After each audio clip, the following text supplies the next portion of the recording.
2004년에 8월 제가 정년이 돼서 은퇴를 하게 됨에 따라서 새로운 제2의 인생을 한번 시작해보자 하는 뜻에서 후학 두 사람하고 같이 당시에 연구소를 만들었습니다. 지금까지 거의 20년 가까이 되는 기간에 지금 현재 젊은이들이 연구하는 젊은이들이 한 90여 명 정도로 성장하면서 이 연구원에 아주 젊은 사람들하고 항상 모여서 머리를 맞대고 같이 연구하고 공부하는 사이에 뭐 저 자신도 좀 젊어지는 것 같고 또 새로운 학문을 연구함으로써 그러한 면에서 좀 더 진취적이라고 할까요? 그런 면에서 상당히 저한테는 유용한 그런 연구원이라고 할 수 있습니다.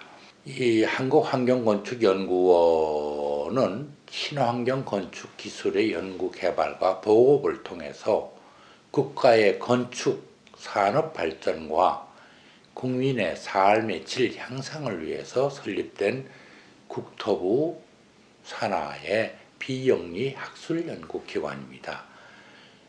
우리는 각종 친환경 건축물 인증 업무와 유니버셜 디자인, UD라고 합니다만은 월 빌딩, 제로 에너지 건축, 그리고 새로운 정보 기술과 건축에 통합된 스마트 빌딩과 스마트 시티에 관한 과제를 수행하고 있습니다.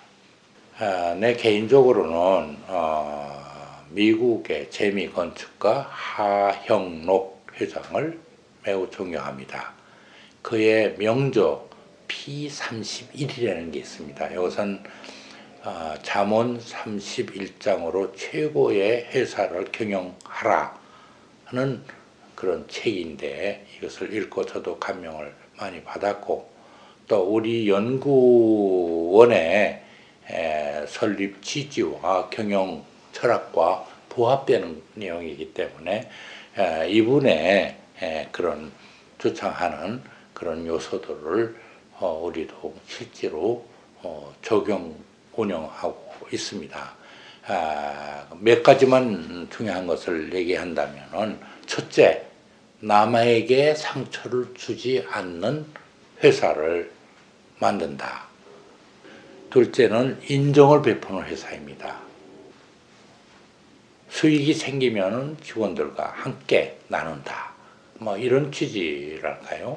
성과급으로 인정을 베풀면 직원들의 사기와 능률이 자연히 오르게 된다.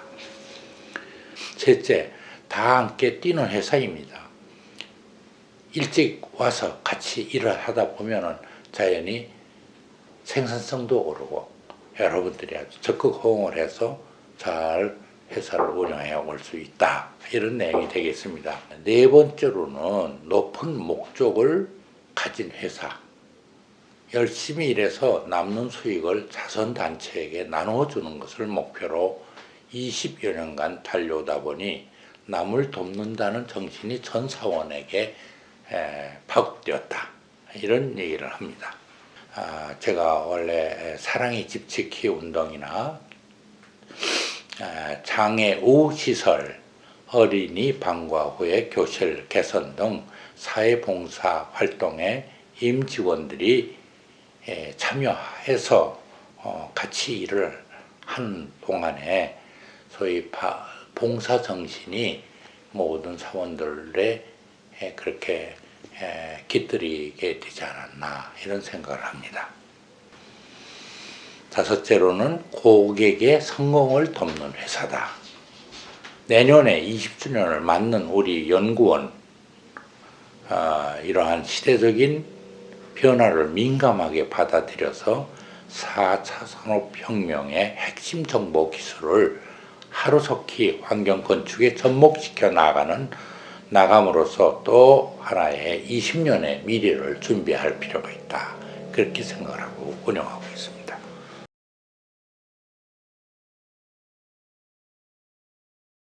건축 후배들에게 하고 싶은 말은 많지만 여기서 시간 관계상 줄여서 말씀드린다고 하면은 오늘날 우리는 급속한 사회 변화와 혁신의 시대에 살아가고 있습니다.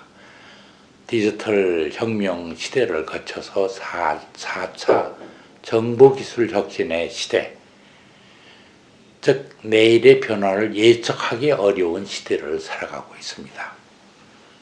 한편 오늘날 인공지능, 사물 인터넷, 블록체인이라든가 가상현실, 메타버스 이러한 등등 4차 산업혁명 시대에 접어들면서 건축의 이러한 새로운 정보 기술의 접목은 불가피한 필수 요건이 됐습니다.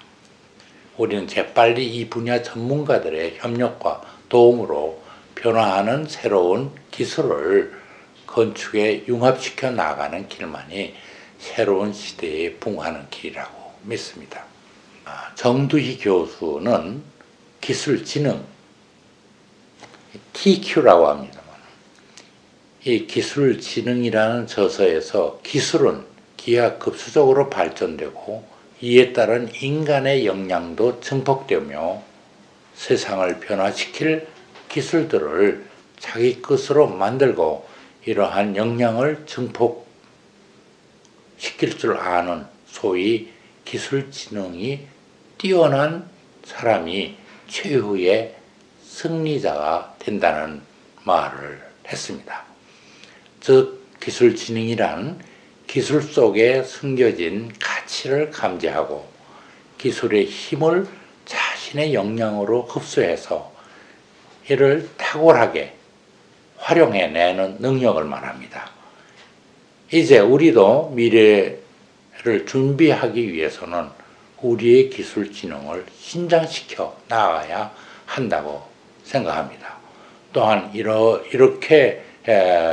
이러한 다변화 시대일수록 건축후학들 간의 긴밀한 대화와 소통이 가장 절실하다고 생각합니다. 그렇기 때문에 이를 위해서는 학회나 협회를 통해서 우리의 모아진 의견을 제시하고 또 변혁의 시대에 대처해 나가야 하는 지혜가 필요하다고 생각합니다.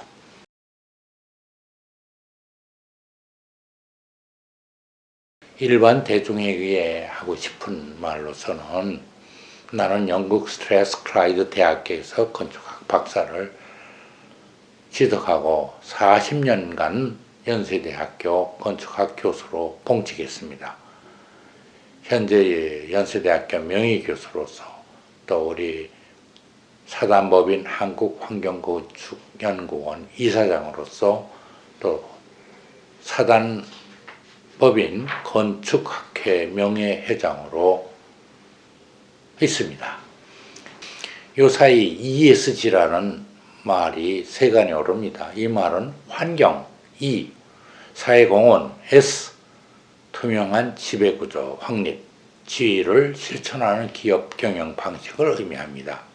그러나 여기에는 디지털 전환, 이것이 함께 가야 성공할 수 있다고 합니다.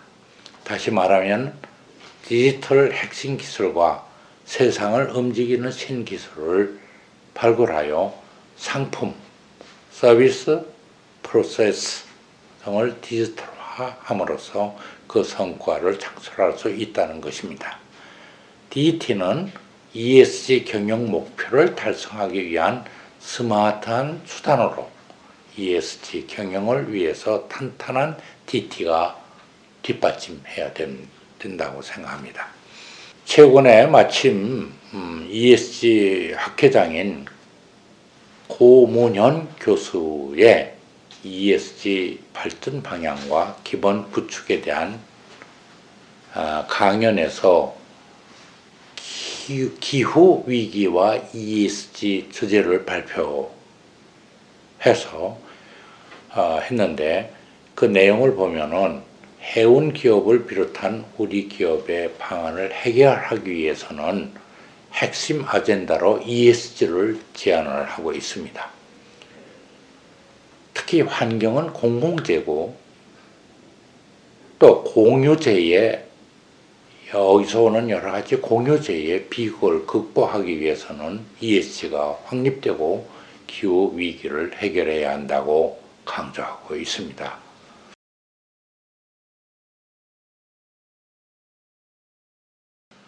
나의 건축 40년을 돌이켜볼 때 그 핵심적인 내용은 역시 인간, 환경, 건축으로 집약됩니다. 인간을 위한 건축이 1960년대 사용자 연구라는 제목으로 유럽사회에서 나왔다고 하면은 1970년대에 와서는 에너지와 환경 문제, 또 1980년대에 와서는 정보화 문제, 그 다음에 1990년대에 와서는 지속 가능성, 2000년대 생태학의 문제, 2010년대 웰빙과 건강의 문제가 각각 시대적 특성으로 기준 지을 수 있습니다. 이러한 시대적 특성 가운데 공통적으로 일관되어 온 키워드는 역시 인간, 환경, 건축으로 규결됩니다. 20세기가 인간 편익을 위해서 환경을 훼손한 시대였다면 21세기는 훼손된 환경을 치유하고 복원해야 할 생태학의 시대라고 말합니다. 즉 20세기가 인간만을 위한 건축이었다면 21세기는 인간과 환경이 공존할 수 있는 지속 가능한 생태 건축이어야 합니다. 나는 아직도 나이를 의식하지 않고 살아갑니다. 가까운 후학들과 지인들을 만나면 두 가지 질문을 받습니다. 첫 질문이 어찌 그리 나이가 들어 보이지 않습니까? 예나 지금이나 변함이 없네요. 젊은 사람들과 함께 생활하다 보니 내 마음도 젊어지는 듯하다고 답변합니다. 두 번째 질문은 선생님이 40년 전에 환경건축을 전공하게 된 것을 보면 매우 선견지명이 있는 것 같습니다. 이런 질문을 받습니다. 이 말에 나는 이렇게 대답하곤 합니다. 아니요, 생각을 멈추지 말고 연구하다 보니 그렇게 된 거지. 그러나 우연만은 아닌 것 같습니다. 그렇습니다. 나는 그동안 생각을 멈추지 않고 걸어왔고 걸어가려 합니다. 그것만이 내가 나됨을 오직 하나님의 은혜임을 감사하며 내 코끝에 호흡이 멎는 순간까지 생각을 멈추지 않고 걸어가려 합니다.